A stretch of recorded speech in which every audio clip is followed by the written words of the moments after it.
नमस्कार दर्शक बंधु आसंतु आज जानिबा सूर्य को प्रतिदिन अर्घ्य केमिति देबा। सूर्य को प्रतिदिन अर्घ्य देवार नीति नियम सबू कौन रहिछि, केतेबेले अर्घ्य दिया जाए, जल रे कौन कौन मिसा जाए, सूर्यंकर प्रिय द्रव्य कौन, सूर्यंकर अर्घ्य मंत्र सबू कौन, एहिपरि विभिन्न प्रश्नर उत्तर आमे जानिबा। हिंदू धर्म रे जेकोसी पूजा करा जाए प्रथमे सूर्य पूजा करा जाए थाए। सूर्य पूजा बिना कोनोसी पूजा पूर्ण होई न थाए।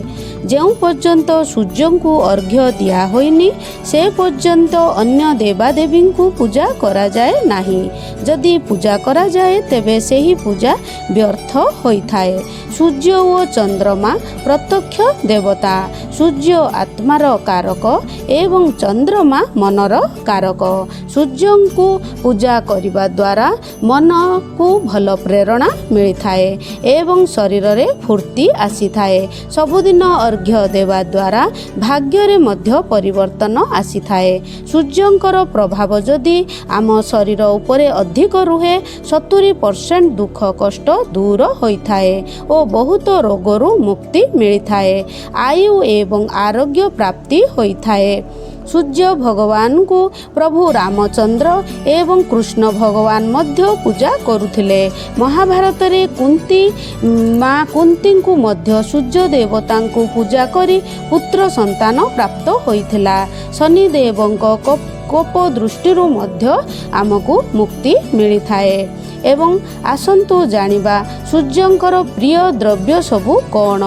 सूर्यंक प्रिय द्रव्य होची बार मानक मध्यरे रविवार, वस्त्र मध्यरे लाल, फूल मध्यरे मंदार फूल एवं रंग मध्यरे लाल रंग प्रिय एवं धातु मध्यरे तंबा पात्र अत्यंत प्रिय।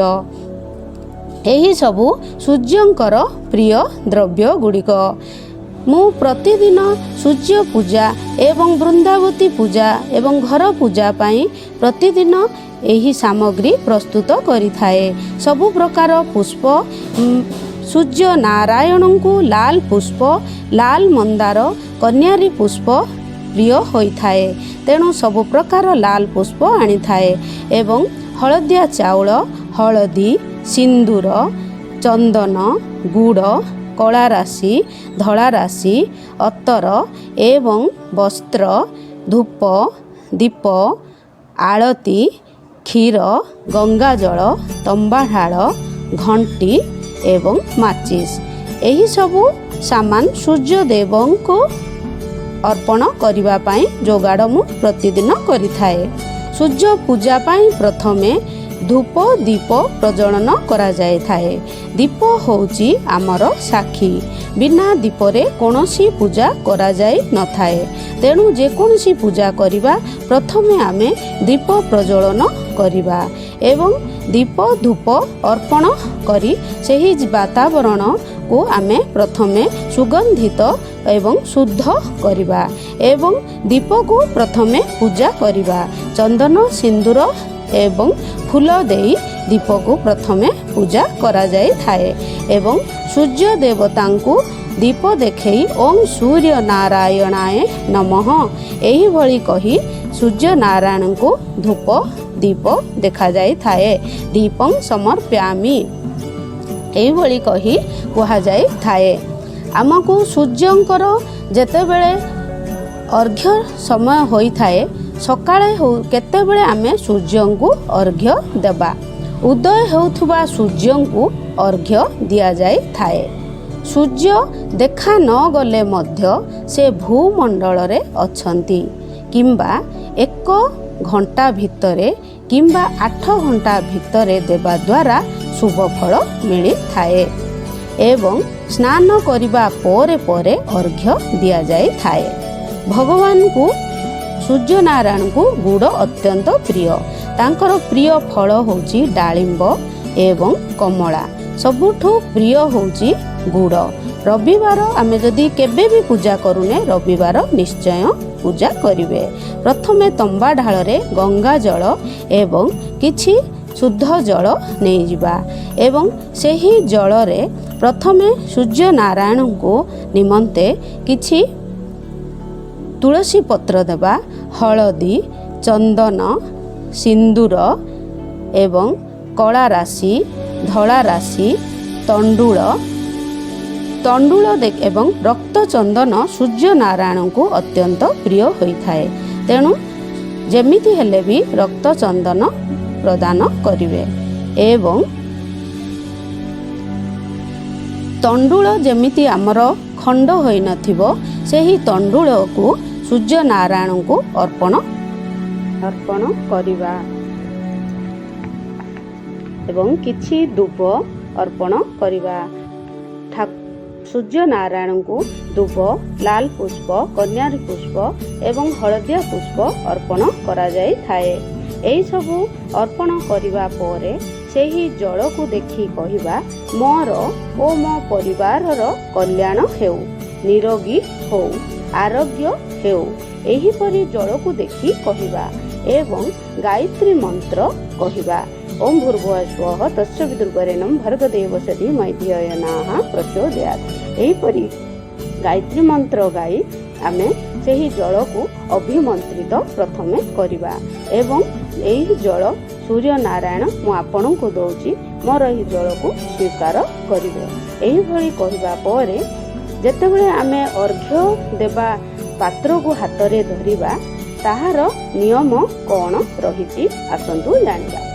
ଅର୍ଘ୍ୟ ଏକାଥରେ ଦିଆଯାଏ ନାହିଁ, ଅର୍ଘ୍ୟ ଧୀରେ ଧୀରେ ଦିଆଯାଇଥାଏ। ହେଲେ ଆମେ ଢାଳ କେମିତି ଧରିବା? ଢାଳ ଧରିବା ସମୟରେ ବୁଢ଼ା ଆଙ୍ଗୁଠିକୁ ତର୍ଜନୀ ଆଙ୍ଗୁଠି ସ୍ପର୍ଶ କରିବ ନାହିଁ।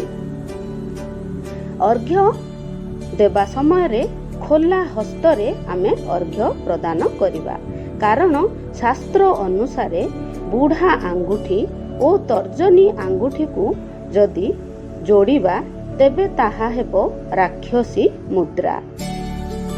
ଏହି ରାକ୍ଷସୀ ମୁଦ୍ରାରେ ଯଦି ଆମେ ଜଳ ସମର୍ପଣ କରିବା ତେବେ ସେହି ଜଳ ରକ୍ତ ହୋଇଥାଏ ଏବଂ ସେହି ଜଳକୁ ଭଗବାନ ସ୍ୱୀକାର କରନ୍ତି ନାହିଁ।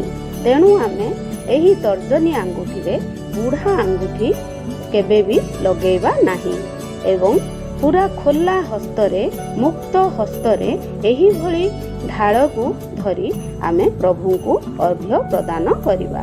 ପ୍ରଥମେ ଧୂପ ଦୀପ ଦେଖାଇବା, ତାପରେ ଆମେ ଅର୍ଘ୍ୟ ପ୍ରଦାନ କରିବା ଏବଂ ଯେଉଁ ସ୍ଥାନରେ ଆମେ ଅର୍ଘ୍ୟ ଦେବା ସେହି ସ୍ଥାନରେ ପ୍ରଥମେ ଏକ ଆସନ ବିଛେଇବା। ଆସନ ଉପରେ ଠିଆ ହୋଇ ପୂଜା କରାଯାଇଥାଏ, ବିନା ଆସନରେ ପୂଜା କରାଯାଏ ନାହିଁ। ଯେପରି ଜଳ ପାଦରେ ନ ପଡ଼େ ସେଥିପାଇଁ କିଛି ଏକ ପାତ୍ର କିମ୍ବା ବାଲ୍ଟି ନେବେ। ଯଦି ଏହି ସୁବିଧା ନାହିଁ ତେବେ ଆମେ କିଛି ଗଛ ମୂଳରେ ମଧ୍ୟ କିମ୍ବା ଗୋଟିଏ ଫୁଲ କୁଣ୍ଡରେ ମଧ୍ୟ ଆମେ ଅର୍ଘ୍ୟ ଦେଇବା, ଯେମିତି ଆମ ପାଦରେ ଭଗବାନଙ୍କର ଅର୍ଘ୍ୟ ନ ଛିଟକୁ। ଛିଟକିବା ଦ୍ୱାରା ଆମକୁ ଦୋଷ ଲାଗିଥାଏ। ଏହା ହେଉଛି ଅର୍ଘ୍ୟ ଦେବାର ନିୟମ ଏବଂ ଯେତେବେଳେ ଆମେ ଅର୍ଘ୍ୟ ଦେବା ପ୍ରଥମେ ମସ୍ତକକୁ ଟିକେ ଝୁକେଇବା ଏବଂ ହାତକୁ ମସ୍ତକ ଉପରକୁ ନେବା ଏବଂ 8 ଇଞ୍ଚ ଉପରକୁ ଆମେ ନେବା। ସେହି ଜଳ ଯେତେବେଳେ ଦେବା ଜଳର ଧାରାକୁ ଆମେ ଦେଖିବା। ସେହି ଜଳର ଧାରାରେ ସୂର୍ଯ୍ୟ କିରଣ ଆସି ଆମ ଶରୀରରେ, ଆମ ଚକ୍ଷୁରେ ପଡ଼ିଥାଏ ଏବଂ ସୂର୍ଯ୍ୟ ନାରାୟଣ ସେହି କିରଣ ମାଧ୍ୟମରେ ଆମର ଜଳକୁ ଗ୍ରହଣ କରିଥାନ୍ତି ଏବଂ ସେହି କିରଣ ଆମ ଶରୀରରେ ପଡ଼ିବା ଦ୍ୱାରା ସକାରାତ୍ମକ ଉର୍ଜା ପ୍ରବେଶ କରିଥାଏ ଏବଂ ଆମ ୟଶ ମାନ ସମ୍ମାନ ଆମକୁ ମିଳିଥାଏ। ସୂର୍ଯ୍ୟଦେବ ଗ୍ରହମାନଙ୍କର ରାଜା।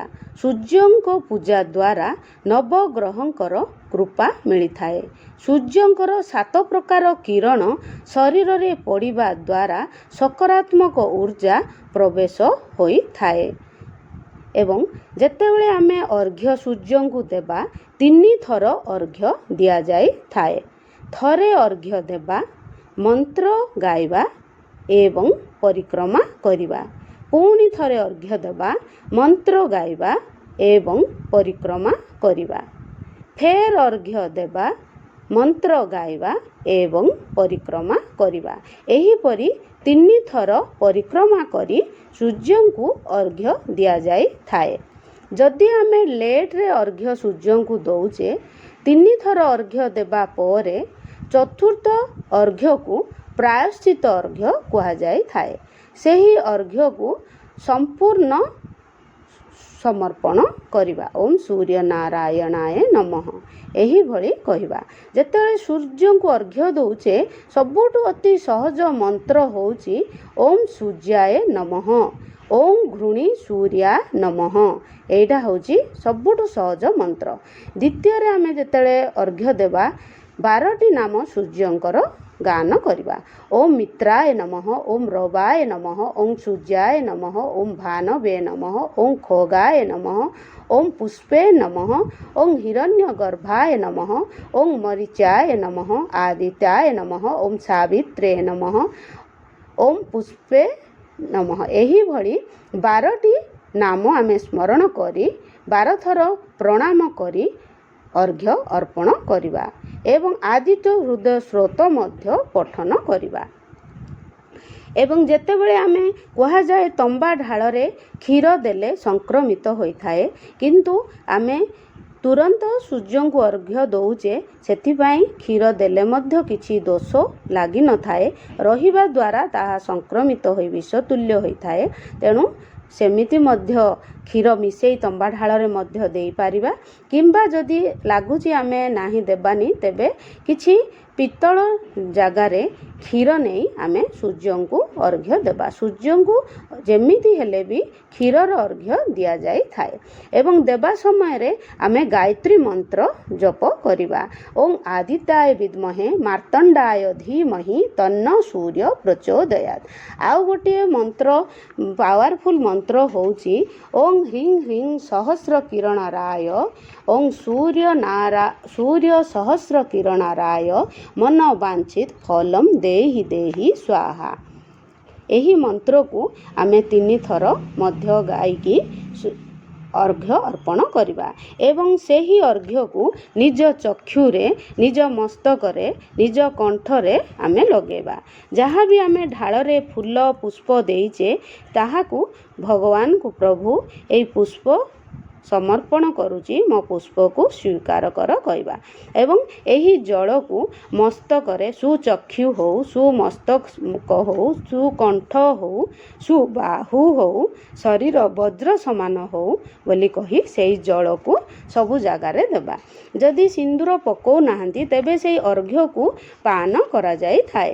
ସେ ଅର୍ଘ୍ୟ ପାନ କରିବା ମନ୍ତ୍ର ହେଉଛି ଅକାଳ ମୃତ୍ୟୁ ହରଣଂ ସର୍ବବ୍ୟାଧି ବିନାଶନଂ ସୂର୍ଯ୍ୟପାଦକଂ ତୀର୍ଥଂ ଜଠରେ ଧାରୟାତ୍ ମହାତ୍ମ୍ୟମ୍। ଏବଂ ସୂର୍ଯ୍ୟଙ୍କୁ ନମସ୍କାର ଅତ୍ୟନ୍ତ ପ୍ରିୟ ହୋଇଥାଏ ଏବଂ ସୂର୍ଯ୍ୟଙ୍କୁ ଅର୍ଘ୍ୟ ପିଲାମାନଙ୍କୁ ମଧ୍ୟ ଦେବା ପାଇଁ କହିବେ। ଏହା କହିବା ଦ୍ୱାରା ତାଙ୍କର ଆଇ ପାୱାର ବଢ଼ିଥାଏ ଏବଂ କନଫିଡେନ୍ସ ଲେଭେଲ୍ ବା ଆତ୍ମବିଶ୍ୱାସ ବଢ଼ିଥାଏ। ନିର୍ଣ୍ଣୟ କରିବାର ଶକ୍ତି ମଧ୍ୟ ବଢ଼ିଥାଏ ଏବଂ କୁହାଯାଏ ସୂର୍ଯ୍ୟଙ୍କୁ ପୂଜା କରିବା ଦ୍ୱାରା ଗଭର୍ଣ୍ଣମେଣ୍ଟ ଜବ୍ ମଧ୍ୟ ମିଳିଥାଏ। ଏବଂ ସୂର୍ଯ୍ୟଙ୍କର ପ୍ରିୟ ଭୋଗ ହେଉଛି ଗୁଡ଼ ଭୋଗ ଏବଂ ଏହି ଭୋଗ ମୁଁ ସୂର୍ଯ୍ୟ ନାରାୟଣଙ୍କ ନିମନ୍ତେ ଅର୍ପଣ କରୁଛି। ଯାହା ବି ଭୋଗ, କିଛି ବି ଫଳ ନଥିଲେ କେବଳ ଗୁଡ଼ ଭୋଗ ଦେଲେ ମଧ୍ୟ ସୂର୍ଯ୍ୟ ନାରାୟଣଙ୍କର ପ୍ରିୟ ଭୋଗ ହେଉଛି ଗୁଡ଼। ତେଣୁ ଖାଲି ଗୁଡ଼ ଭୋଗ ମଧ୍ୟ ଆପଣ ଅର୍ପଣ କରିପାରିବେ। ତାଙ୍କର ପ୍ରିୟ ଫଳ ହେଉଛି ଡାଳିମ୍ବ ଏବଂ ହଳଦିଆ କମଳା ଆମର ପ୍ରିୟ ହେଉଛି ଠାକୁରଙ୍କର ଫଳ। ଏହି ଫଳକୁ ମଧ୍ୟ ଅର୍ପଣ କରିପାରିବେ ଏବଂ ଶେଷରେ ମୁଁ ଆଳତି ଠାକୁରଙ୍କର କରିଥାଏ। ଆଳତି କରିବା ବହୁତ ପସନ୍ଦ କରିଥାନ୍ତି ସୂର୍ଯ୍ୟ ନାରାୟଣ। ତେଣୁ ଯେମିତି ହେଲେ କେଉଁ ଦିନ ନ କଲେ ବି ରବିବାର ଭଲସେ ଆମେ ସୂର୍ଯ୍ୟ ଉଦୟ ହେବା ପୂର୍ବରୁ ଉଠି ସୂର୍ଯ୍ୟ ନାରାୟଣଙ୍କୁ ଯଦି ଖାଲି ନମସ୍କାରଟିଏ ମଧ୍ୟ କରିଦେବା, ଭାବର ଓ ଭକ୍ତିରେ ହିଁ ଭଗବାନ ଥାଆନ୍ତି। ସୂର୍ଯ୍ୟ ନାରାୟଣ ହେଉଛନ୍ତି ପ୍ରତ୍ୟକ୍ଷ ଦେବତା। ତେଣୁ ଆମେ ଭଗବାନଙ୍କୁ ଦେଖିପାରୁନେ, କିନ୍ତୁ ଆମେ ସୂର୍ଯ୍ୟ ନାରାୟଣଙ୍କୁ ଦେଖିପାରୁଛେ।